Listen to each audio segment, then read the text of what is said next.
What is going on, everybody? Welcome back to another Escape for Tarkov video. Today I'm going to be continuing my coverage of the new patch that just released, 12.4, which introduced the weight, stamina, interchange changes, new items, and more. If you guys want to hear my thoughts and opinions on the weight and stamina changes, I highly recommend that you go and watch that video first, and then come back here before we start talking about interchange. So that being said, let's get started. Historically speaking, Interchange has to be one of my favorite maps. I've always done well on it, and I like the flow, I like Killa, I like Kippah, and I like the multi-floor PvP. And honestly, going after the quest, the stylish one, I really thought I was going to eventually hate this map, but it just kind of reinforced why I enjoyed it so much. But Interchange does kind of have a bad reputation for being incredibly difficult to see, and even I complain about not being able to spot my targets very well because of how dark it is. I was originally really excited to see that the developers were going to be making some changes to the lighting system on the map, but unfortunately, that really hasn't happened. In fact, Interchange is not only as dark as ever, but honestly, it's darker than before. You do have the ability to turn the power on in the power station outside, and we're going to be talking a lot more about that later in this video and the implications of that by hitting the switch next to the computer room. But even still, it really doesn't improve the lighting situation on the map. And thermals, night vision, and other illuminated optics still don't work very well, which is also a disappointment because I thought that was going to change when they mentioned lighting changes. Especially night vision. Night vision would have so many positive uses on Interchange, but unfortunately, due to so many weird lighting bugs and weird fog, it just doesn't work. Turning on the power at the power station is extremely important if you want to discover and explore any of the big changes to Interchange, so you're going to have to do that first. When you flip the power on, there will be alarms that go off throughout the store, and this can be turned off in two different locations. The first can be found by going to the escalator between Ollie and the furniture store, the one that goes down into the parking lot. Then head to the back offices and go to the largest computer room on your right side. Inside that room is a new door that's going to be shut. When you open it, you'll see a bunch of security screens and the ability to disarm the power alarms. The second way to disable the alarms is directly above Gashan on the second floor when you take the main escalator upstairs. You'll see a small security booth, and inside that booth is a pad that you can disable the alarms. There are also two new keycards that can spawn in Killa's pockets. One is called the object number 11SR, and the other is the object number 21WS. There's also a new key called the Ultra Medical Key that currently spawns in Scavenger backpacks and jackets. As far as I know, as of creating this video, a static spawn for this key has yet to be found, but I'm sure there will be one in the future. Out of all the new keys, the number 11SR is definitely the most important. This is a 15-use key that will give you access to the secured extraction and a secured terror group container. To use this key and unlock the extraction, you're going to first need to turn the power on at the station. Then, make your way to the second floor burger spot on Interchange, and inside the men's bathroom, you'll see a urinal with the option to flush it. When you do, the urinal will slide up and a keycard reader will be available.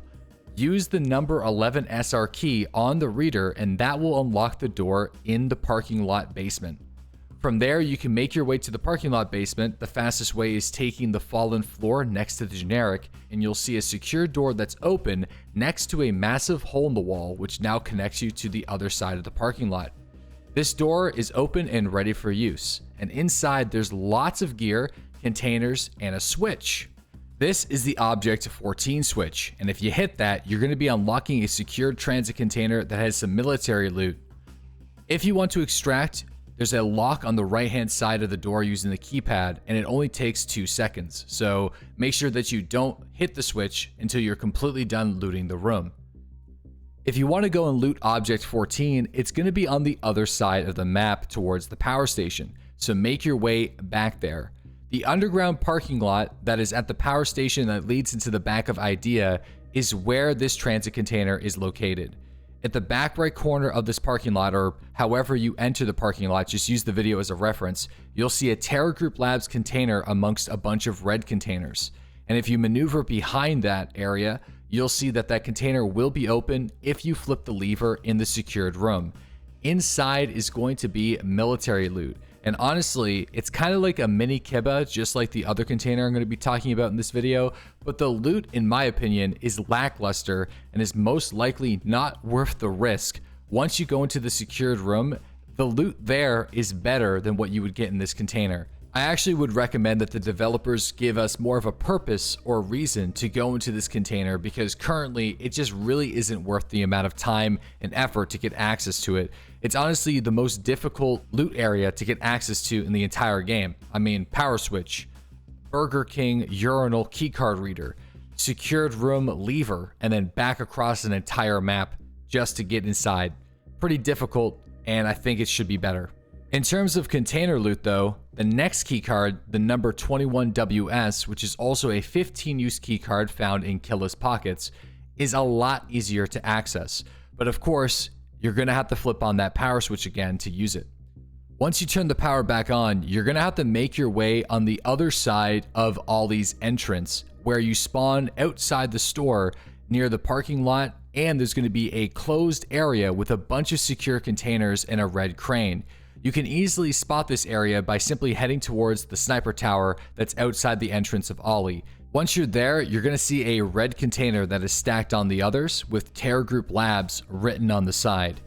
Just clamber onto a bunch of boxes next to these containers. You can easily climb up, it requires no strength, and use your 21WS keycard on the reader to unlock the container. Inside will be a weapon spawn that's on the silver table, many weapon crates, and a shelf with rare loot attachments, as well as a body armor spawn for a trooper. And the trooper is really important right now because it's a barter item for the new slick plate carrier, and it's also a pretty reasonable body armor with the weight changes, so not bad at all. It is certainly, in my opinion, better than Object 14, and it's not as difficult to access. But the loot that's inside Killa's little secured container, or the secured extraction, is pretty good and rivals this container. So in my opinion, hitting WS and then going out through the secured door wouldn't be a bad option if you had both the keys. You could actually pick up a reasonable amount of loot. Now let's switch gears over to the Ultra Medical Key. You also need to turn the power on to access this door. And again, this key can be found in jackets and by killing scavengers.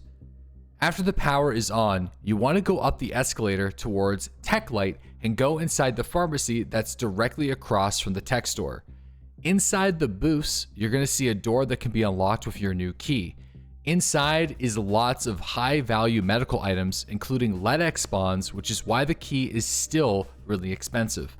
LEDXs still hold a value of 1.3 million rubles at the time of making this video, making it one of the most lucrative items in the game to get your hands on. Also, the Ultra Medica key has unlimited uses, so unlike the other key cards we talked about in this video, once you get this key, you can possibly make your money back over a short period of time. At the time of making this video though, this key is still going for 7 million rubles, but I suspect it will be going down in value very soon. Now let's talk about some changes to the Kippah store. First, to unlock the door, you not only need your 2 Kippah keys, but you're going to have to turn the power on once again. Then make your way to the store as normal and use both your keys. After the door becomes unlocked, a brand new alarm will start to sound, and it's actually kind of cool. It makes you feel like a bank robber, but obviously it gives away your position. But this alarm is not going to be able to get heard throughout the entire store.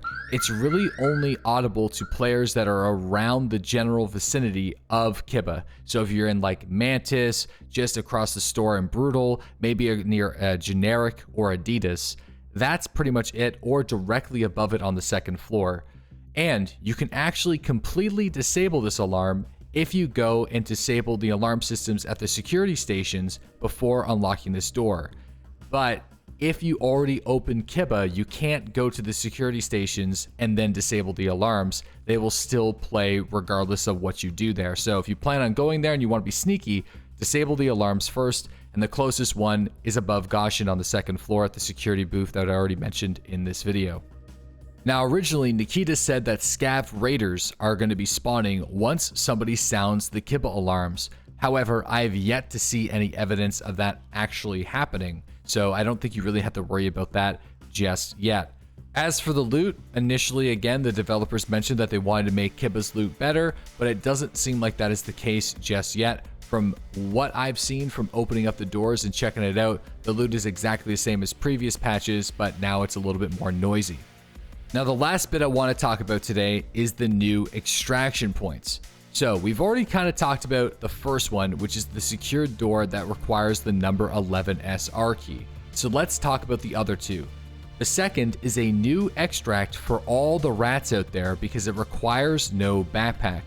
This extraction can be found in between Southeast Exfil or Emercom extraction and the power station on the main highway.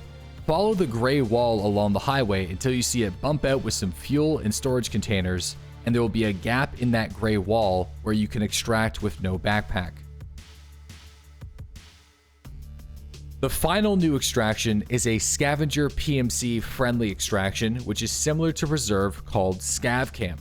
This can be found between the Northwest Exfil or the railway extraction in the southwest corner along the highway, full of scavengers and storage containers. Head to the part of the highway that has the container crane, and next to the blue wall you'll see a gap that requires either a friendly scavenger or friendly PMC if you're a scav.